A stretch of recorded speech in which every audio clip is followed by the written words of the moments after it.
ஹல்லேலூயா. ஆண்டவராகிய இயேசுவின் நாமத்தினாலே இந்த மனமகிழ்ச்சியின் நாளிலே கூடி வந்திருக்கிற உங்களை யாவரையும் நான் வாழ்த்துகிறேன். அவருடைய சமூகத்திலே வந்து அவருடைய வார்த்தைகளை கேட்பது நம்ம எல்லாருக்கும் ஆண்டவர் கொடுத்திருக்கிற ஒரு பெரிய ஸ்லாக்கியம். அவ்வளோதானா? ஆமாம், ரொம்ப சந்தோஷம். அப்பா, உங்களை தட்டி எழுப்புறதுக்கு என்னென்ன வேஷம் போட வேண்டியதாக இருக்குது. சரி, மணி 10:05 ஆகுதா? சரி, என் ஃபோனில் 10 மணி ஆகுது. எத்தனை மணிக்கு முடிப்பேன்லாம் தெரியாது.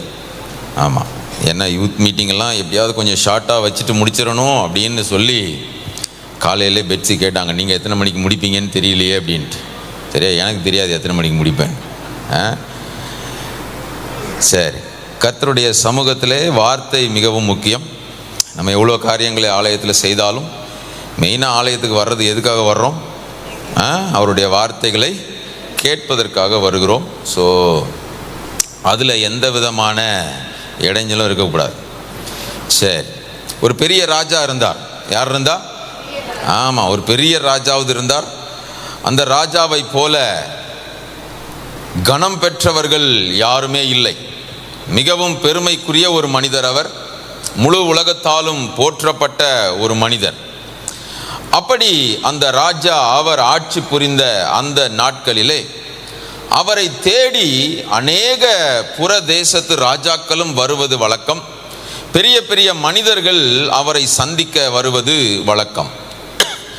அந்த நாட்களிலே அப்படி சந்திக்க வருகிற மற்ற தேசத்து ராஜாக்களையும் அல்லது மற்ற தேசத்திலிருந்து வருகிற பிரபுக்களையும் அல்லது பெரிய மனிதர்களையும் கனப்படுத்தும் வண்ணமாக அவர்களுக்கு விலை உயர்ந்த வாசனை திரவியங்களை கொடுப்பது அந்த நாட்களிலே இருந்த ஒரு வழக்கம். அது மட்டுமல்ல, இன்றைக்கு நம்ம சென்ட்டுன்னு பயன்படுத்துகிறோம், அது ஏதோ கெமிக்கலில் செய்கிறாங்க. ஆனால் அன்றைக்கு இருந்த அந்த வாசனை திரவியங்கள் எல்லாம் இயற்கையாக உண்டாகிற பொருட்களினாலே மிகவும் பிரயாசம் எடுத்து செய்யப்படுகிற ஒரு காரியம். அப்படிப்பட்ட நாட்களிலே அந்த ராஜா வாழ்ந்து கொண்டிருந்த போது அவருக்கு பெரிய அரண்மனைகள் இருந்தது, பெரிய தோட்டங்கள் இருந்தது. அந்த தோட்டங்களிலே பெரிய பெரிய நல்ல கனிதரு மரங்கள் எல்லாம் இருந்தது. அந்த நாட்களிலே அவருடைய தோட்டத்தில் இருந்த பலா மரத்தில் ஒரு பெரிய பலாப்பழம் பழுத்துருந்துச்சு. என்ன பழுத்துருந்துச்சு? ஆமாம், பலா மரத்தில் பலாப்பழம் பழுக்காமல் பிறகு மாங்காவா பழுக்கும் அப்படின்னு கேட்குறீங்களா? அது ஒரு பலாப்பழ சீசனாக இருந்ததுனால நல்ல பழங்கள் பழுத்திருந்த போது அந்த ராஜாவுக்கு பலாப்பழம்னா ரொம்ப பிடிக்கும். அவர் பார்த்தார், ஒரு நல்ல பழமாக வெட்டி கொண்டு வாங்கப்பா அப்படின்னு. நேராக பெரிய பழமாகவே வெட்டி அரண்மனைக்கு அரசவைக்கு கொண்டு வந்துட்டான். கொண்டு வந்து ராஜா கண்ணு முன்னாடியே அந்த பலாப்பழத்தை அழகாக வெட்டி அந்த பலாசுலையெல்லாம் எடுத்து அவருக்கு கொடுத்த உடனே அவரும் சந்தோஷமாக சாப்பிட்டாரு. நம்ம எப்படி ருசித்து சாப்பிடுவோமோ அதே மாதிரி தான் அவரும் சாப்பிட்டாரு. பலாப்பழம் வந்தால் அரண்மனை ஃபுல்லாக என்ன வாசனை அடிக்கும்? பலாப்பழ வாசனை அடிக்கும். ஏன்னா நம்மெல்லாம் வாங்கி வெட்டி தின்னு நமக்கு பழக்கம். பலாப்பழத்துக்கு மட்டும் அப்படி ஒரு விசேஷம் உண்டு. அது வந்துட்டாலே என்ன வரும்? அரண்மனை. கரெக்டாக சொல்லிட்டீங்களா, ஈ கூட வரும். வாசனை வந்தாலும் ஈ என்ன வந்துடும்? கூட வந்துடும். ஆமாம், அப்படி இருக்கும்போது அந்த பலாப்பழத்தை சாப்பிட்டு ருசித்து அவருடைய மந்திரி சபையில் இருக்கிறவங்க எல்லாரும் சந்தோஷமாக பேசிக்கிட்டு இருக்கும்போது ராஜா ஒரு கட்டளை கொடுத்திருந்தார். நம்ம தேசத்தை சந்திப்பதற்கு சில முக்கியமான மனிதர்கள் வருகிறார்கள், அவர்களுக்காக விசேஷமான வாசனை திரவியங்களையும் செய்ய வேண்டும் என்று சொல்லி. அப்படி அந்த மனிதர்கள் ராஜாவுடைய கட்டளையை ஏற்று பல மாதங்கள் பிரயாசப்பட்டு காட்டில் உள்ள நல்ல கிடைப்பதற்கரிய பூக்களினாலே அல்லது நல்ல பிசின் தைலங்கள், இன்னும் தேவையான சந்தன மரங்கள், இன்னும் என்ன அந்த வாசனை திரவியங்களை செய்வதற்கு தேவையோ அதை எல்லாவற்றையும் சேர்த்து கிட்டத்தட்ட 4 மாதங்கள் பிரயாசப்பட்டு அந்த பொருட்களை எல்லாம் நன்கு அரைத்து காய வைத்து ஒலிவ எண்ணெயிலே ஊற வைத்து அதை நன்றாக பதப்படுத்தி பல மாதங்கள் அதை ஒரு வெதுவெதுப்பான சூட்டிலே செய்து அதை வடிகட்டி ஒரு நல்ல வாசனை திரவியமாக அரண்மனைக்கு கொண்டு வருகிறார்கள். ராஜா பலாப்பழம் சாப்பிட்டு கொண்டிருக்கிறார். என்ன சாப்பிட்டு கொண்டிருக்கிறார்? பலாப்பழம் சாப்பிட்டு இருக்கிறாரு. அப்ப அரண்மனைக்கு என்ன வருது சொல்லுங்க?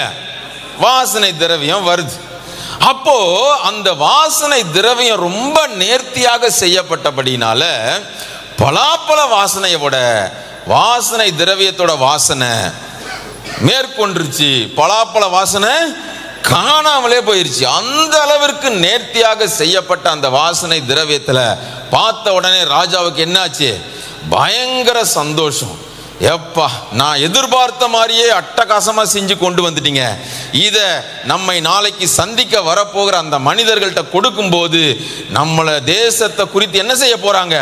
புகழ போகிறாங்க. இந்த தேசத்துல தான் இப்படிப்பட்ட ஒரு வாசனை திரவியம் கிடைத்திருக்கிறது என்று சொல்லி நம்முடைய தேசத்தின் புகழ் பரவ போகிறது என்று ராஜா சொல்லி கொண்டிருக்கும் போது அவருக்கு அவசரமான ஒரு வேலை வந்துச்சு.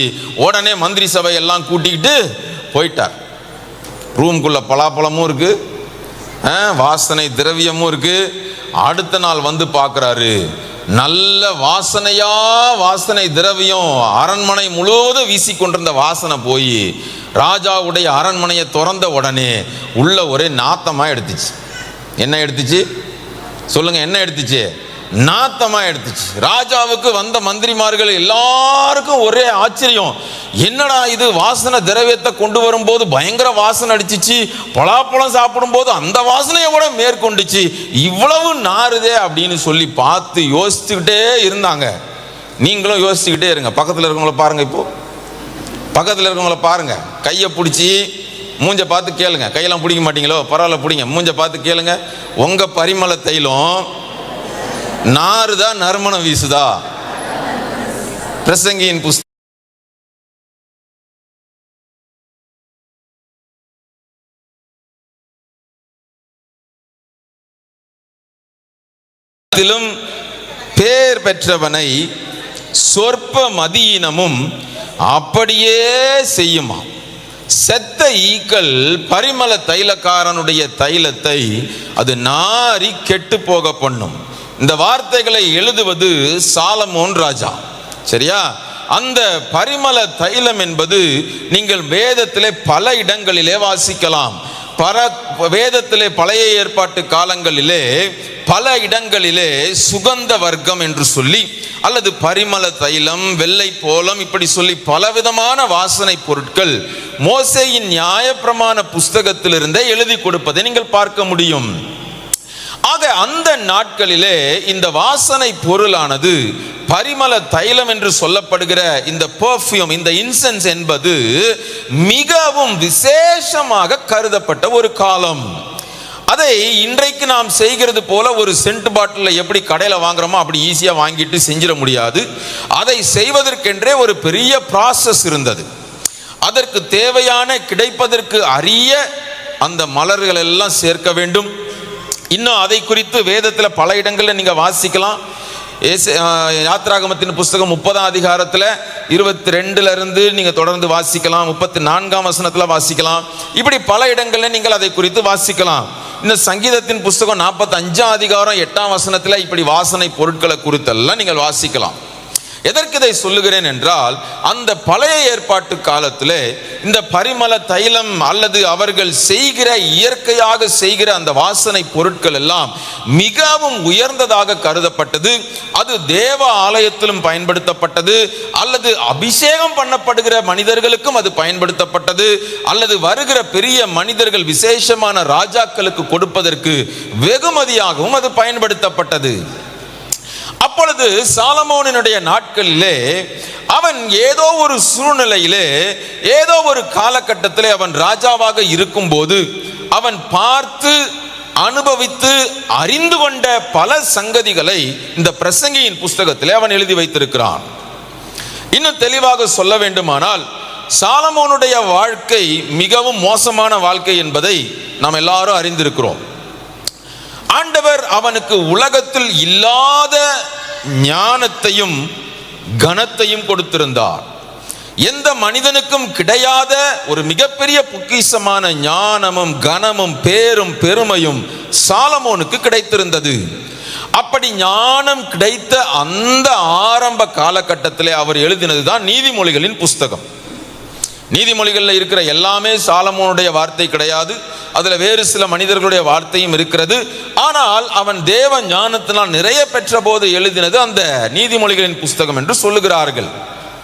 நடுவிலே அவருடைய வாழ்க்கை கொஞ்சம் கொஞ்சமாக தேவனை விட்டு விலகி வேறு சில காரியங்களிலே அவன் கவனம் செலுத்த தொடங்கிய போது எழுதின புஸ்தகம் உன்னத பாட்டு என்று சொல்லப்படுகிறது.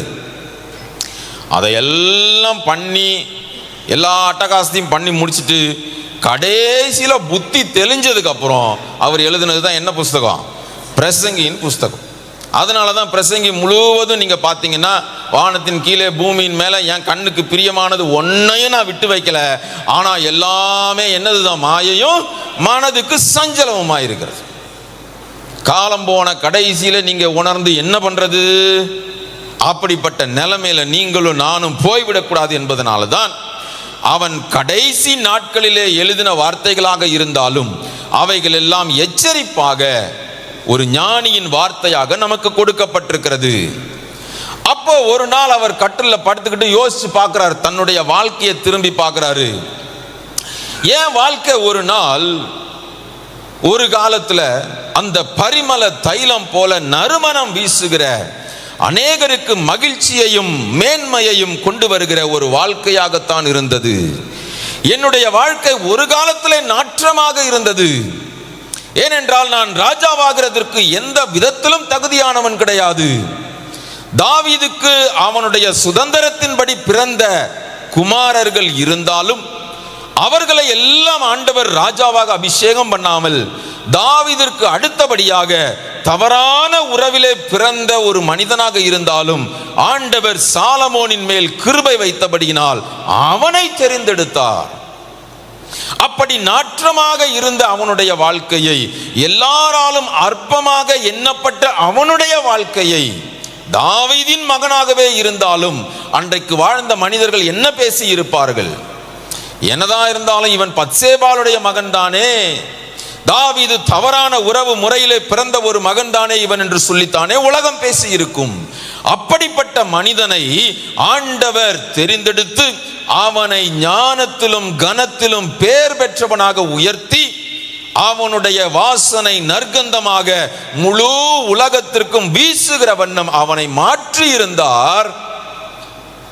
யோசிச்சு பார்க்கிறான், ஒரு பரிமள தைலம் போல என் வாழ்க்கை இருந்துச்சு, ஆனா ஆங்காங்க சில செத்த ஈக்கள் என்னுடைய வாழ்க்கையில விழுந்தது.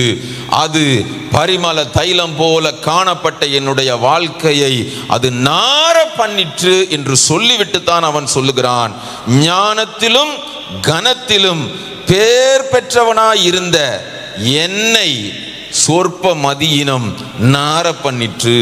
அந்த எண்ணெய் என்ற வார்த்தையை அவரால் போட முடியல, அதனால ஜெனரலா எழுதிட்டார் அப்படின்னு நான் விசுவாசிக்கிறேன். நீங்க நம்பினா நம்புங்க, நம்பலாம் போங்க. இப்ப யோசிச்சு பாருங்க, ஞானத்திலும் கனத்திலும் பேர் பெற்றவன் அந்த வார்த்தை அது யாரை குறிக்கிறது? சாலமோனை குறிக்கிறது. வாசிங்க பாப்போம், 1 ராஜாக்களின் புஸ்தகம் 3ஆம் அதிகாரம் 12ஆம் வசனம் 13ஆம் வசனம் வாசிங்க. 1 ராஜாக்கள் 3ஆம் அதிகாரம் 12, 13. உன் வார்த்தைகளின்படியே செய்தேன், ஞானமும் உணர்வும் உள்ள இருதயத்தை உனக்கு தந்தேன், இதிலே உனக்கு சரியானவன் உனக்கு முன் இருந்ததும் இல்லை, உனக்கு சரியானவன் உனக்கு பின் எழும்புவதும் இல்லை. நீ கேளாத ஐஸ்வர்யத்தையும் மகிமையையும் உனக்கு தந்தேன், உன் நாட்களில் இருக்கிற ராஜாக்களில் உனக்கு சரியானவன் இல்லை. போதும் போதும், நல்ல கவனிங்க. ஆண்டவர் அவன் ஞானத்தை தான் கேட்டார், ஆனால் ஆண்டவர் அவனை ஞானத்திலும் கனத்திலும் பேர் பெற்றவனாக மாற்றியிருந்தார். அவனுடைய வாழ்க்கை ஒரு காலத்திலே ஆங்காங்கே கிடந்த ஒரு பூவை போல அல்லது ஒரு பிசின் தைலத்தை போல ஆங்காங்கே சிதறி இருந்தது. ஆண்டவர் எல்லாவற்றையும் கொண்டு வந்து ஒன்னா அவனுக்குள்ள வச்சு அவனை இடித்து பிழிந்து உருவாக்கி ஞானத்திலும் கனத்திலும் பேர் பெற்ற ஒரு பரிமள தைலம் போல வைத்திருந்தார். ஆனால் அவனுடைய வாழ்க்கையிலே ஆங்காங்கே விழுந்த செத்த ஈக்கள் அவனுடைய வாழ்க்கையை நார பண்ணிற்றான். இதனுடைய ஒரு இன்ட்ரடக்ஷன் செய்தியை நான் காலையில் முதல் ஆராதனையில் பேசினேன். நான் இன்ட்ரடக்ஷன் இப்போ பேச போறதில்லை. ஆண்டவர் இந்த முழு உலகத்தையும் மறுசீரமைத்த போது ஆதியில தேவன் வானத்தையும் பூமியையும் சிருஷ்டித்திருந்தார். பூமியானது ஒழுங்கின்மையும் வெறுமையுமாக காணப்பட்டது என்று ஆதியாகமத்திலே வாசிக்கிறோமே. அப்படி ஒழுங்கின்மையும் வெறுமையுமாக சத்துருவினால் ஆக்கப்பட்டிருந்த அந்த மனு குலத்தை, அந்த உலகத்தை ஆண்டவர் மீண்டும் தன் கையில் எடுத்து அதை பண்படுத்தி பராமரித்து அதை உருவாக்கும்படியாக ஆதி மனிதனாகிய ஆதாம் ஏவாளுடைய கையிலே தான் கொடுத்தார். அவர்களை முழு உலகத்திற்கும் நற்கந்தம் வீசுகிறவர்களாக ஒரு நல்ல பரிமள தைலத்தை போல தம்முடைய ரூபத்தின்படியே தம்முடைய சாயலின்படியே படைத்து ஏதேன் என்கிற தோட்டத்திலே நேர்த்தியாக அவர்களை உருவாக்கி வைத்திருந்தார்.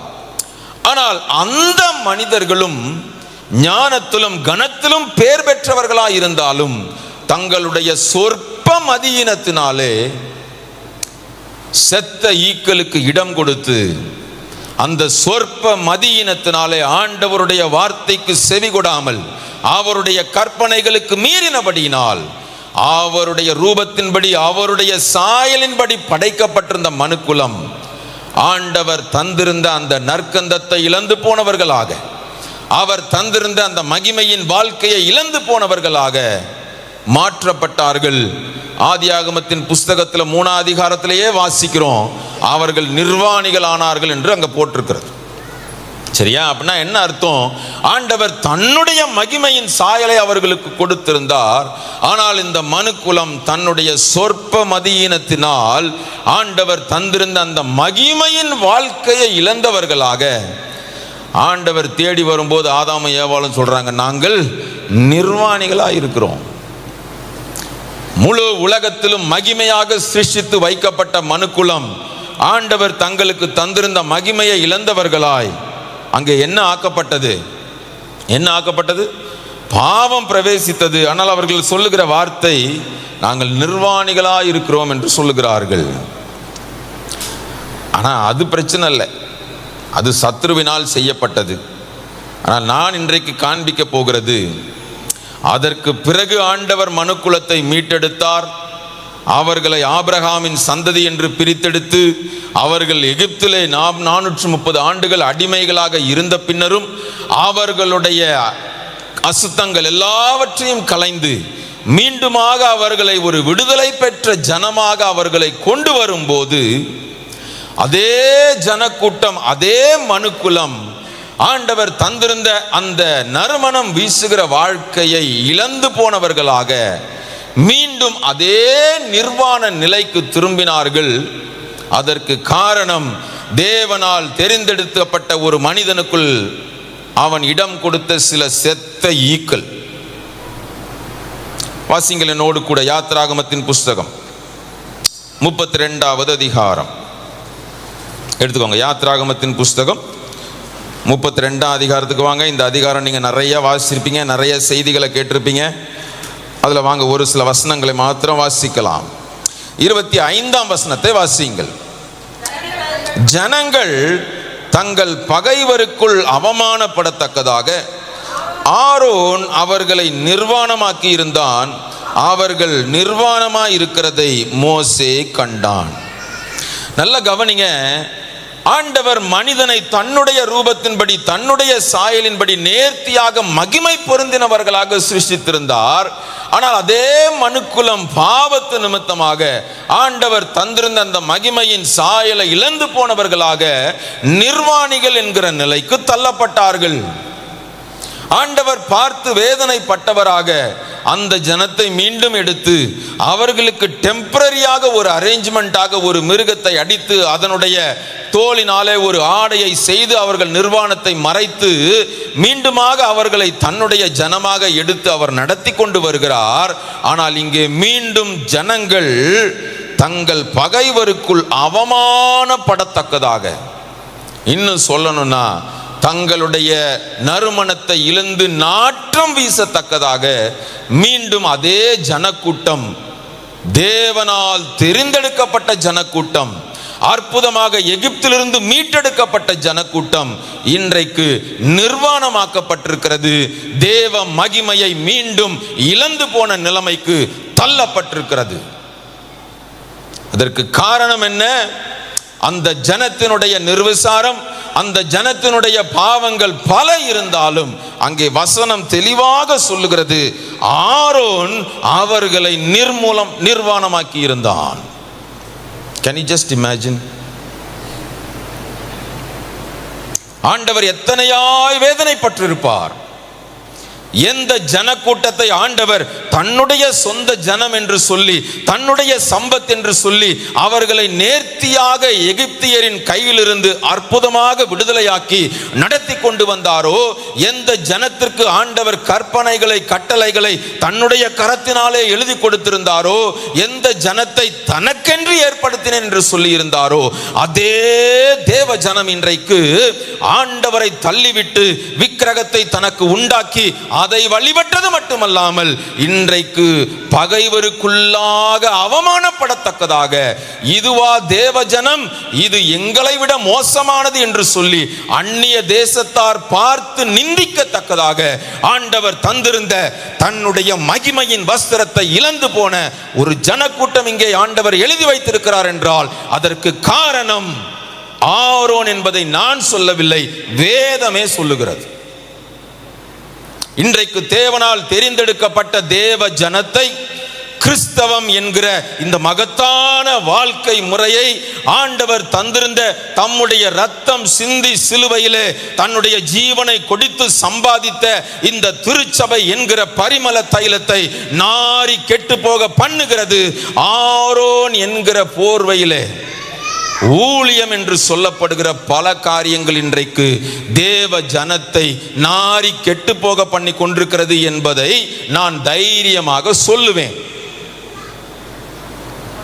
தேவ ஜனங்களை சரியாக நடத்த வேண்டிய ஆரோன் போன்றவர்கள், ஆண்டவர் தங்களிடத்திலே கொடுத்திருப்பது ஒரு மாபெரிய பொறுப்பு என்பதை மறந்து போன ஆரோன் போன்றவர்கள், இந்த ஜனத்தை நான் கடைசி வரை நடத்தி கொண்டு சென்று தேவனிடத்திலே சேர்க்க வேண்டும் என்று சொல்லி பொறுப்பு ஒப்படைக்கப்பட்ட ஆரோன் போன்றவர்கள் ஜனங்களை நாரி கெட்டு போக பண்ணி கொண்டிருக்கிறார்கள். நம்மை பார்த்து பிறர் அவமானமாய் பேசத்தக்கதாக இன்றைக்கு கிறிஸ்தவம் மாறி போனது. நான் ஏதோ ஹோலி மவுண்டன் சர்ச்சுக்கு பேசுறேன்னு நினைக்க கூடாது. நான் முழு சரீரமாகிய சபையை பார்க்கிறேன், வேதத்தின் அடிப்படையிலே பார்க்கிறேன். சாலமோன் ஞானி அன்றைக்கு ஏதோ ஒரு தனிப்பட்ட மனிதனை குறித்து அவன் எழுதியிருந்தாலும், அவன் பார்த்த ஒரு காரியத்தை குறித்து எழுதியிருந்தாலும், தேவ ஜனங்களுக்குள் ஆண்டவர் தந்த நற்கந்தமும் நறுமணமும் இன்றைக்கு காணாமல் போனது. அதற்கு காரணம் உதாரணமாக எடுத்துக்காட்டாக வாழ்ந்து காட்டியிருக்க வேண்டிய ஆரோன் போன்றவர்கள் தடுமாறி போனதுதான்.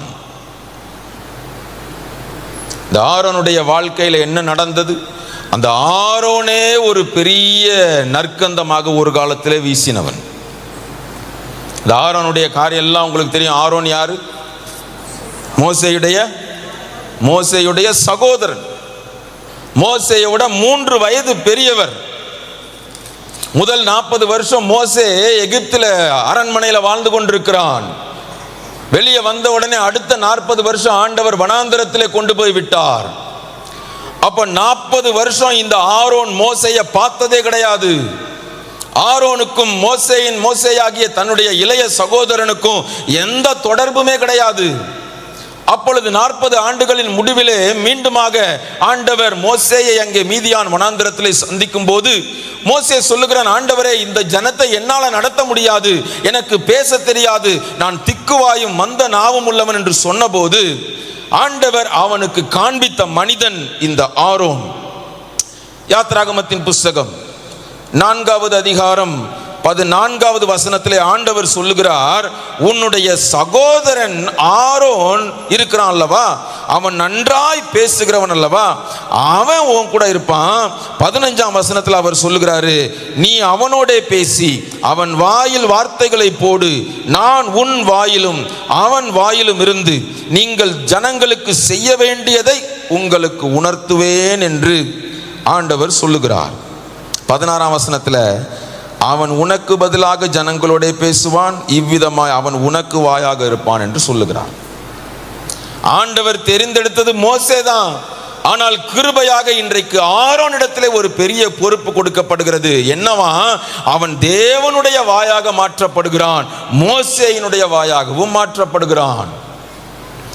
யோசிச்சு பாருங்க, 40 வருஷமாக மோசேக்கும் ஆரோனுக்கும் தொடர்பே கிடையாது. அப்படிப்பட்ட மனிதனை ஆண்டவர் கிருபையாக தெரிந்தெடுக்கிறார். இப்ப மோசேட்ட பேசிட்டாரு. மோசே மீதியான் வனாந்தரத்தில் இருக்கிறான், ஆரோன் அங்க இருக்கிறாரு எகிப்துல. ஆரோன்ட்ட ஆண்டவர் பேசுறார். 27ஆம் வசனத்துல வாசிங்க பார்ப்போம். 4ஆம் அதிகாரம் 27ஆம் வசனத்துல, கர்த்தர் ஆரோனை நோக்கி, நீ வனாந்தரத்திலே மோசேக்கு எதிர்கொண்டு போய், ஆமா, இந்த ஆரோன் தேவ சத்தத்தை கேட்கக்கூடியவனாக மாற்றப்படுகிறான். மோசேட்ட மட்டும் ஆண்டவர் பேசல, ஆரோனிடத்திலும் பேசுகிறார். ஆரோனுக்கும் தேவ சத்தம் தெளிவாக கேட்கிறது. கீழ்ப்படியில் உள்ள தேவ மனிதன் தான். ஆண்டவருடைய வார்த்தை வெளிப்பட்ட உடனே ஆண்டவரிடத்திலே அவன் கேள்வி கேட்கவில்லை. ஆண்டவரே, மோசேயை நான் பார்த்தேன், 40 வருஷம் ஆச்சு, அவன் ஏற்கனவே இங்க கொலை செஞ்சுட்டுல போனான், அவனை போய் இப்ப பார்த்தா எனக்கு என்ன பிரச்சனை வரும் தெரியலையேன்னு கேள்வி கேட்கல. நல்ல தேவ மனிதன் தான், தேவ சத்தத்திற்கு செவி கொடுத்திருந்தவன் தான். ஆண்டவருடைய வார்த்தை வெளிப்பட்ட உடனே அப்படியே கீழ்ப்படிந்து மீதியான் வனாந்தரத்திற்கு நடந்து சென்றவன் தான். அங்க ஒரே வசனத்துல போட்டாங்க, எத்தனை நாள் ஆச்சுன்னு நமக்கு தெரியாது. ஆண்டவருடைய வார்த்தைக்கு கீழ்ப்படிந்து அப்படியே சென்று சந்தித்தவன் தான். அங்க வசனம் போட்டிருக்கு, மோசேயும் ஆரோனும் சந்திக்கிறாங்க. 30ஆம் வசனத்துல, கர்த்தர் மோசேக்கு சொல்லிய சகல வார்த்தைகளையும் ஆரோன் சொல்லுகிறான். ஜனங்களிடத்திலே பேசினதும் தேவ திட்டத்தை வெளிப்படுத்தியதும் இதே ஆரோன் தான்.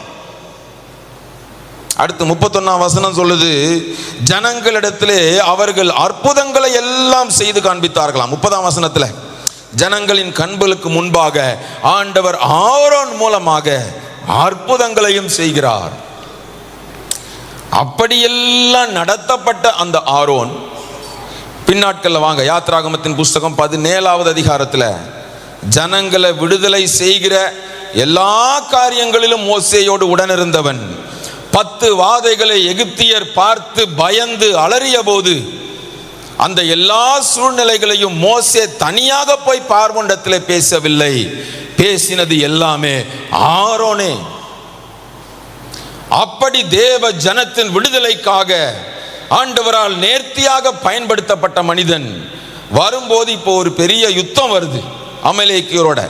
அந்த யுத்தத்துல 17ஆம் அதிகாரம் 12ஆம் வசனத்துல போட்டிருக்கிறது, மோசேயின் கைகள் தளர்ந்து போன போது ஆரோனும் ஊரும் என்ன செய்தார்களாம்?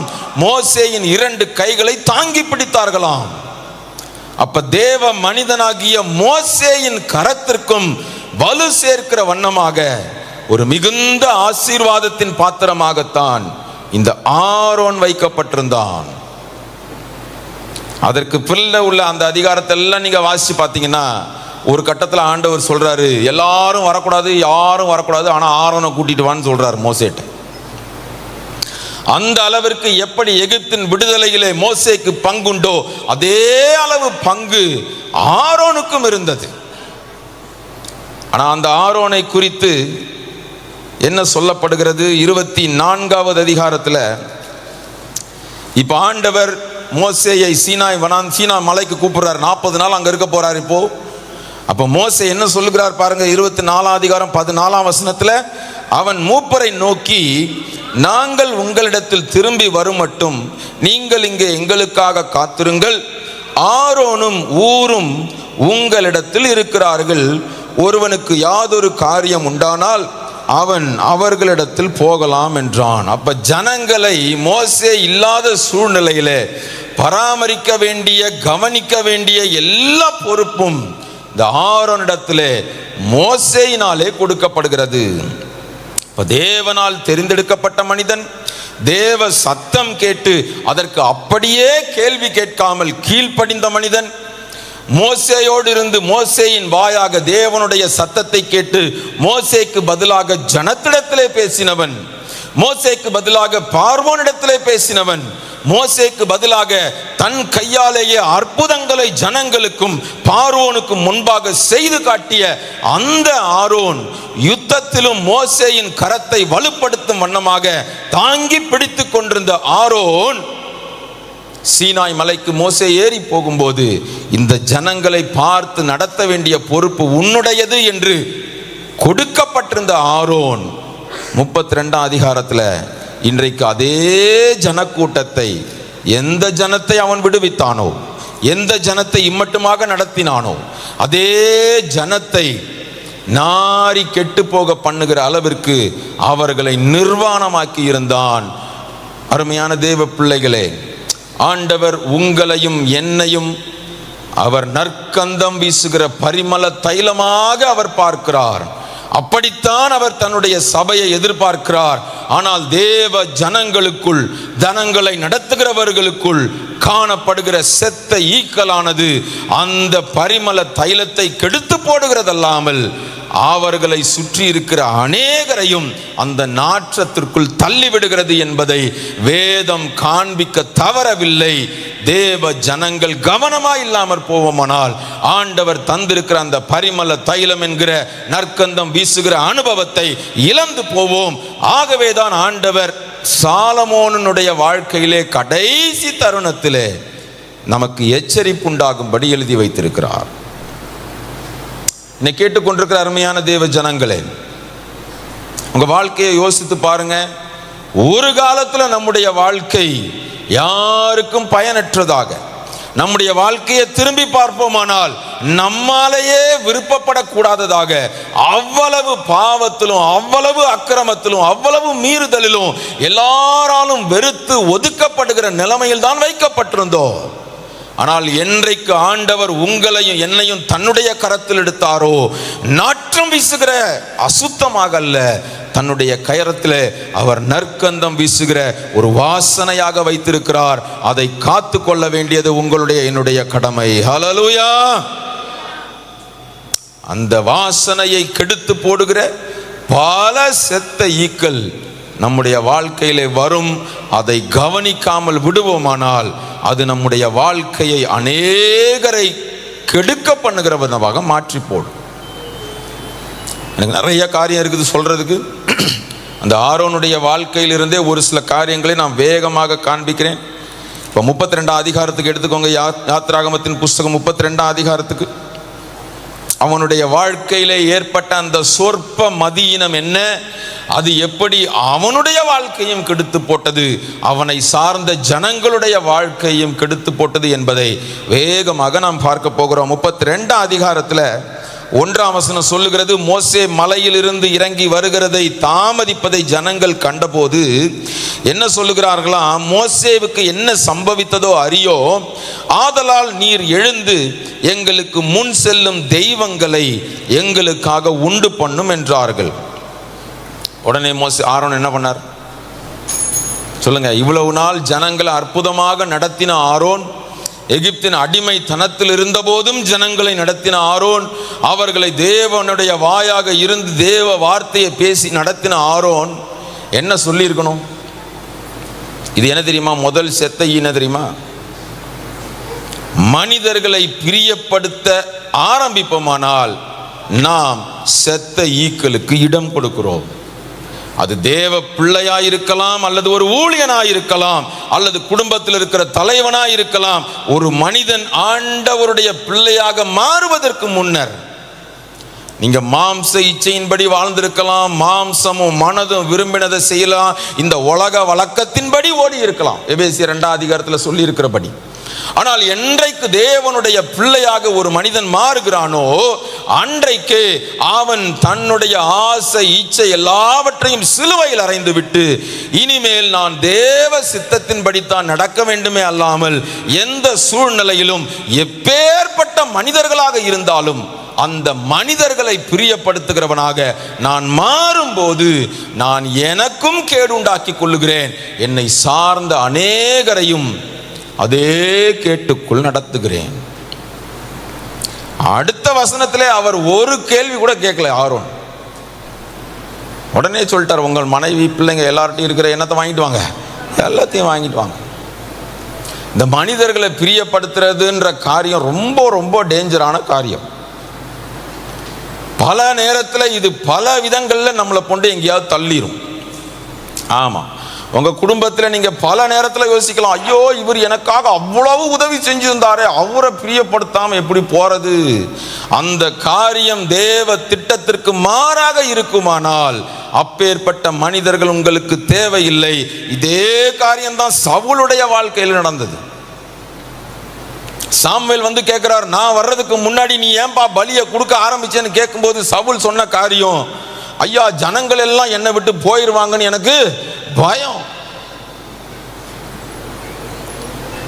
ஒரு ஜனக்கூட்டம் உங்களை தேவ திட்டத்திலிருந்து வேறு பாதைக்கு நடத்துமானால் அந்த ஜனக்கூட்டம் உங்களுக்கு தேவையில்லை. உங்களுக்கு இருக்கிறது ரெண்டே ரெண்டு ஆப்ஷன் தான். நீங்க தனத்தை பிரியப்படுத்த போறீங்களா அல்லது தேவ திட்டத்தின்படி நடக்க போறீங்களா? அந்த சொற்ப மதியினோ இவ்வளவு நாட்கள் தேவ வார்த்தையின்படி தேவ சித்தத்தின்படி அற்புதமாக ஜனக்கூட்டத்தை நடத்தி வந்த அந்த ஆரோனுக்கு ஒரு சொற்ப மதியினம். ஜனத்துக்குள் ஞானமுள்ளவன் தான், கனம் பெற்றவன் தான், பேர் பெற்றவன் தான். ஆனா என்ன ஆயிடுச்சு? ஒரு சின்ன காரியத்தை நிதானிக்க முடியலையே. இன்னைக்கு ஜனங்களை பிரியப்படுத்துறது ஊழியர்களுக்கு பெரிய பிரச்சனை. ஆமா, நமக்கு கொஞ்சம் இப்படிலாம் பிரசங்கம் வந்தா என்ன வராது? விருப்பம் வராது. நமக்கு ஒரே பயப்படாதே பயப்படாதே பயப்படாதே, அப்புறம் கலங்காதே கலங்காதே கலங்காதே, அப்புறம் திகையாதே திகையாதே திகையாதே, அப்படியே தடவி கொடுத்துட்டே இருந்தா என்னது? ஆமாம், ஜனத்தை நம்மளும் என்ன பண்ணணும்? பிரியமாக வச்சுக்கணும். சமீபத்தில் இந்த ஸ்டான்லி அண்ணனோட ஒரு இன்டர்வியூ பார்த்துட்டு இருந்தேன். அவர் ஒரு வார்த்தை சொன்னார், ரொம்ப நல்லா இருந்துச்சு. நம்ம ஆட்கள், நம்ம சுவிசேஷகர்கள் ஆகட்டும், போதகர்கள் ஆகட்டும், எல்லாருமே ஜனங்களை உருவாக்கணும், எக்விப் பண்ணணும், எடிஃபை பண்ணணும்னு இல்லாமல் பயப்படாதே பயப்படாதே பயப்படாதேன்னு பேசி அவனுக்கு தேவ பயமே இல்லாமல் போச்சு அப்படின்னு. ஆமாம், ஒரே பயப்படாதே பயப்படாதேன்னு பேசி தேவ பயமே இல்லாமல் போச்சு. நம்ம எல்லாருக்கும் எப்படி தான் அப்படிப்பட்ட பிரசங்கங்கள் தான் நமக்கு தேவை. நம்மளை கண்டித்து உணர்த்துகிற குத்துகிற காரியங்கள் அதெல்லாம் என்ன செஞ்சிடக்கூடாது? வந்துடக்கூடாது. ஒரு வசனம் வாசிப்போமா? வாசிங்க பார்ப்போம். 2 தீமோத்தேயுவின் புஸ்தகம் 4வது அதிகாரமா? 2 தீமோத்தேயின் புஸ்தகம் 4வது அதிகாரத்துக்கு வாங்க. 2ஆம் வசனத்திலிருந்து வாசிங்க பார்ப்போம். வாசிங்க. 2 தீமோத்தேயு 4வது அதிகாரம் வாசிங்க 2ஆம் வசனத்திலிருந்து. சமயம் வாய்த்தாலும் வாய்க்காவிட்டாலும் பிரசங்கம் பண்ணு, எல்லா நீடிய சாந்தம் இருக்கணும், உபதேசம் இருக்கணும், கண்டனம் பண்ணணும், கடிந்து கொள்ளணும், புத்தி சொல்லணும். ஏனென்றால் அவர்கள் ஆரோக்கியமான உபதேசத்தை பொறுக்க மனதில்லாமல் செவி தின உள்ளவர்களாகி தங்கள் சுய இச்சைகளுக்கேற்ற போதகர்களை தங்களுக்கு திரளாக சேர்த்து கொள்ளுவார்கள் என்று சொல்லி அன்றைக்கே 2000 வருஷத்திற்கு முன்னரே பவுல் தீமோத்தேயுக்கு எழுதுகிற நிருபத்திலே அவர் அழகாக எழுதி வைத்து விட்டார். கடைசி நாட்களில் ஒரு காரியம் எல்லாருக்கும் இடறுதலாக வரும். அது என்னது? என்னுடைய வாழ்க்கையிலே, என்னுடைய ஊழியத்திலே நான் தேவனை தள்ளிவிட்டு ஜனங்களை பிரியப்படுத்தி விடுவதற்கு வாய்ப்பு உண்டு என்பதை தேவ பிள்ளையும் அறிந்து கொள்ளணும், தேவனுடைய ஊழியனும் அறிந்து கொள்ளணும், பிரசங்கம் பண்ணுகிற நானும் அறிந்து கொள்ளணும். உங்களுக்கு பிடிச்ச மாதிரி நான் பேச முடியாது. ஆண்டவர் எனக்கு என்ன கட்டளை இடுகிறாரோ அதைத்தான் பேசியாக வேண்டும். கலாத்தியர் 1ஆம் அதிகாரம் 10ஆம் வசனத்தில் பவுல் சொல்லுகிறார், இப்பொழுது நான் மனுஷரையா தேவனையா யாரை நாடி போதிக்கிறேன்? மனுஷரையா பிரியப்படுத்த பார்க்கிறேன்? நான் இன்னும் மனுஷரை பிரியப்படுத்துகிறவனாய் இருந்தால் நான் கிறிஸ்துவின் ஊழியக்காரன் அல்லவே. ஆமாம், எங்கேயோ போயிட்டோம். யோசிச்சு பாருங்க, நம்முடைய வாழ்க்கையில் ஆண்டவரே நான் யாரை நான் பிரியப்படுத்தி கொண்டிருக்கிறேன்? என்னுடைய வாழ்க்கையின் காரியங்களில் யாரை நான் பிரியப்படுத்தி கொண்டிருக்கிறேன்? ஒரு 2-3 வருஷம் இருக்கும்னு நினைக்கிறேன், ஒரு பாஸ்டர்ஸ் மீட்டிங். அதுக்கெல்லாம் போகிறதுக்கு ரொம்ப இது பண்ணுறதில்ல. ஏன்னா பாஸ்டர்ஸ் மீட்டிங் போனால் நம்ம சொல்கிறதெல்லாம் சில நேரத்தில் கொஞ்சம் கோவம் வந்துடும். ஏன்னா இவன் யாரா அவன் அப்படின்னு சொல்லிடுவாங்கல்ல, மனிதர்கள் தானே, சில நேரத்தில் வந்துடும். அப்போ நான் ஒரு சில காரியத்தை மனிதர்களை பிரியப்படுத்துறதுக்கு தான் நம்ம பல காரியங்களை இன்றைக்கு செய்கிறோம் அப்படின்னு சொல்லும்போது ஒரு சிலருக்கு கோபம் வந்துச்சு. ஆனால் முடிஞ்ச உடனே வந்து, பிரதர் நீங்கள் சொன்னது சரிதான் பிரதர், இதெல்லாம் நாங்களே எங்கள் விசுவாசிகளை பிரியப்படுத்துறதுக்காக ஸ்டார்ட் பண்ணிட்டோம், ஆனால் அதை எப்படி நிறுத்துறதுன்னு தான் தெரியல அப்படின்னு சொன்னாங்க. சரியா? சமீபத்தில் ஒரு சர்ச்சுக்கு போயிருந்தேன். பிறந்த நாளுக்கு வாசிச்சாங்க பாருங்க, 34 பேர் வாசிச்சாங்க. எல்லாரும் பேர் வாசிச்சாங்க, எஞ்சி நில்லுங்கன்னா 3 பேர் எஞ்சி நின்னாங்க. எத்தனை பேர் வாசிச்சாங்க? 34 பேர். எந்திரிச்சு நின்றது 3 பேர். நான் பிரசங்கம் பண்ணும்போது வேற இதை சொல்லிட்டேன். 34 பேர் பேர் வாசிச்சிங்க, 3 பேர் எந்திரிச்சு நின்னீங்க. எதுக்கு அந்த 34 பேரை வாசிச்சிங்க? மனுஷங்களை பிரியப்படுத்துறதுக்கு தானே. ஐயோ அந்த விசுவாசி பேரை விட்டா இவர் கோச்சிக்குவாரே, அதுக்கு தானே வாசிச்சிங்க. அதுக்கப்புறம் ஒன்று சொன்னாங்க பாருங்க, இல்லை பிரதர் அதெல்லாம் கொஞ்சம் யூடியூப் ஃபேமிலி பிரதர். யாரு? யூடியூப்ல யாரோ ஒரு லைவ் பார்க்குறவங்க என்ன பண்ணாங்களா, எங்களுக்கு இன்றைக்கு பிறந்த நாள் சொன்னாங்களாம். அதை போட்டாங்கன்னா முதல்ல பாஸ்டர் என்ன கேள்வி கேட்டிருக்கணும், உங்கள் சர்ச்சுக்கு போகாமல் நீ ஏன் சர்ச்சு யூடியூப் லைவை பார்க்குறேன்னு தானே நியாயமாக கேட்கணும். உன்னை நடத்துகிற ஒரு போதகர் இருக்கிறாங்களே, நீ அங்கேருந்து தானே கேட்கணும். நம்ம ஆட்களுக்கு ஆமாம், மனிதர்களை பிரியப்படுத்துகிற காரியங்கள் அது நம்மையும் கெடுத்துரும். யாரை கெடுத்துரும்? அவங்களையும் கெடுத்துரும். ஆமாம், அந்த பாஸ்டர்ஸ் மீட்டிங்கில் ஒரு சில பாஸ்டர்ஸ் இதை தான் வந்து கேட்டாங்க, இதெல்லாம் என்ன பண்ணுறதுனே தெரியல அப்படின்னு சொல்லி. ஆமாம், அதெல்லாம் உங்கள்கிட்ட இப்போ சொன்னால் நீங்கள் சண்டைக்கு வந்துடுவீங்க. சரியா? சரி, அதை நம்ம விட்டுருவோம். நம்ம யோசிப்போம், நம்முடைய வாழ்க்கையில் நான் மனிதர்களை பிரியப்படுத்துகிறேனா, ஆண்டவரை பிரியப்படுத்துகிறேனா? அப்போ ஆரோனுக்கு ஏன் அந்த சொற்ப மதியினம் வந்துச்சுன்னு எனக்கு தெரியல. அவனுடைய வாழ்க்கையை தியானிச்சு பார்க்கும்போது ஆரோன் இப்படிப்பட்ட ஆளே கிடையாது. ஏன் இப்படி மாறின நீ? உடனே அங்கே என்ன நடந்துச்சு? உடனே உங்கள் மனைவி குமாரர் குமாரத்திகளுடைய காதுகளில் இருக்கிற பொன்னணிகளை கலற்றி என்னிடத்தில் கொண்டு வாருங்கள் என்றான். ஜனங்களும் உடனே கொடுத்துருவாங்க. ஆமாம், தேவையில்லாததுக்கு கேட்டா நம்ம உடனே கொடுக்குற ஆட்கள். உண்மையாக ஊழியத்துக்கு கேட்டா நம்ம கொடுக்க மாட்டோம். இந்த வெள்ளிக்கிழமை இந்த யூடியூப்ல என் மெசேஜஸ்லாம் இருக்கிறதுனால அதில் நான் ஊழியத்துக்கு யூஸ் பண்ணுற நம்பர் இருக்கும். அந்த நம்பரில் திடீர்னு ஒரு ஃபோன் வந்துச்சு. அதை யூஸ்வலாக நான் எடுக்க மாட்டேன், ஒய்ஃப் தான் எடுப்பாங்க. அன்றைக்கி அவங்க இல்லை, அதனால் நான் எடுத்துட்டேன். ஒரு அம்மா ஃபோன் பண்ணாங்க. சரியா? போனோம், எனக்கு ஒரு விருதான ஒரு மெசேஜ் கொடுத்துருந்தீங்க பிரதர், அதை பார்த்தோம் பிரதர், அருமையானுச்சு பிரதர், அப்படி இப்படின்னு பேசினாங்க. நீங்கள் எங்கேருந்து பேசுகிறீங்கன்னா சிவகங்கை மாவட்டத்திலேருந்து பேசுகிறேன்னாங்க. பேசிட்டு அவங்க பாட்டுக்கு கண்டாமனா அந்த ஊழியர் இந்த ஊழியர் எல்லாம் திட்டினாங்க. நான் பாட்டுக்கு அமைதியை கேட்டு, சரிம்மா இப்போ என்னம்மா எதுக்குமா ஃபோன் பண்ணீங்க? இல்லை, அந்த இளம்பங்காளர் திட்டத்துக்கு நான் 4 பேருக்கு ஃபீஸ் கட்டினேன் பிரதர், ஒரு புண்ணியம் இல்லை, என் 4 பிள்ளைய வீணா போச்சுன்னாங்க. ஏம்மா இதுக்கு ஏன்ட்ட ஃபோன் பண்ணி நான் என்ன பண்ண போகிறேன்? உன்னை யாரு கட்ட சொன்னது? அப்படி கட்ட சொல்லி ஆண்டவர் ஏதாவது சொன்னாரா? அப்போ நான் சொன்னேன், எவ்வளோ கட்டினீங்க? அவங்க ஒரு அமௌண்ட்டு சொன்னாங்க. ஆமாம், இதுக்கு வட இந்தியாவில் எத்தனையோ பிள்ளைங்க இருக்கிறாங்க, படிப்பே இல்லாமல், படிக்க முடியாத, வசதி இல்லாத, கல்வி இல்லாத பிள்ளைங்க இருக்காங்க. அவங்களுக்கு நீங்கள் ஒரு 500 ரூபா கொடுத்துருந்தா அந்த பிள்ளையும் படிச்சிருக்கோம், உங்கள் பிள்ளைக்கும் ஆசீர்வாதம் வந்திருக்குமே அப்படின்னா, சரி பிரதர் ஜோமனிக்கிறேன் பிரதர் அப்படின்னு வச்சுட்டாங்க. அதுக்கு வராது. எங்கேயோ ஒருத்தர் யாரோ ஒருத்தர் ஒரு திட்டம் போட்டார்னா அதுக்கு கொடுக்கறதுக்கு வரும். ஏன்? சுயநலம். இவங்களுக்கு தேவை எங்களை இம்மட்டுமாக நடத்தின ஆண்டவர்லாம் கண்ணுக்கு தெரியாது. எவனோ ஒருத்தர் எதுக்கோ கேட்குறான்னா உடனே கொடுப்போம். யோசிச்சு பாருங்க. சும்மா யூடியூப் அந்த அம்மா வேற சொல்லுது, ஒரு தீர்க்கதரிசின்னு சொல்றவன் எல்லாம் திருடன் பிரதர். அந்த அம்மா சொன்னது தான். அதுக்கப்புறம் ரெக்கார்டிங் வாய்ஸ் மெசேஜர் அனுப்பியிருக்க, வச்சிருக்கேன், யாராவது வேணா வாங்க போட்டு காட்டுறேன். நான் பேசிட்டு வச்சுட்டு அந்த அம்மா ஒரே வாய்ஸ் மெசேஜா அனுப்பிட்டு இருக்கு. எல்லாம் திருடம் பிரதர், ஒருத்தன் கூட உண்மை கிடையாது பிரதர், காணிக்கையை கொடுத்து நான் ஏமாந்துட்டேன் பிரதர். ஆமா, இப்படி வேற 2 மெசேஜ் அனுப்பி வச்சிருக்கு. யார் உங்களை கொடுக்க சொன்னது? உங்களை நடத்துகிற ஆலயம் இருக்குல்ல, உங்களை நடத்துகிற மேய்ப்பர் இருக்கிறார்ல, அல்லது அதையும் தாண்டி உங்களுக்கு உண்மையாக கொடுக்கணும்னா எத்தனையோ உண்மையான ஊழியங்கள் இருக்குதுல்ல, எத்தனையோ தேவையுள்ள இடங்கள் இருக்குல்ல, அதுக்கெல்லாம் கொடுக்க மாட்டாங்க. ஏன்னா இவங்களுக்கு தீர்க்க தரிசனம் ஒரு சொன்னாராம், கொடுத்தாங்களா, அதுக்கு இடத்துல நடக்காமல் போயிடுச்சான். இதுக்கு நான் ஜோம் பண்ணி பதில் சொல்லணுமா? எனக்கு 7 நாள் கெடு விதிச்சு ஒரு மெசேஜ் அனுப்பியிருக்காங்க கடைசியா. ஆமா, இதுக்கெல்லாம் நீங்க இப்ப ஜோம் பண்ணுங்க, எனக்கு 7 நாள் அதுக்கு பதில் கிடைக்கணும், இதுக்கு நான் பதில் சொல்லணும்.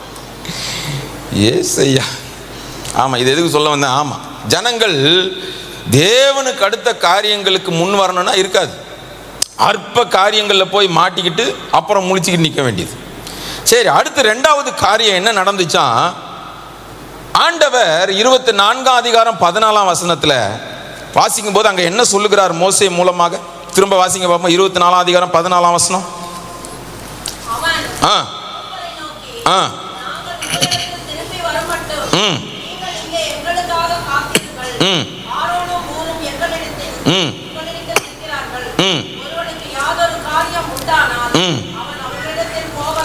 யார மோசே கொடுத்தார்?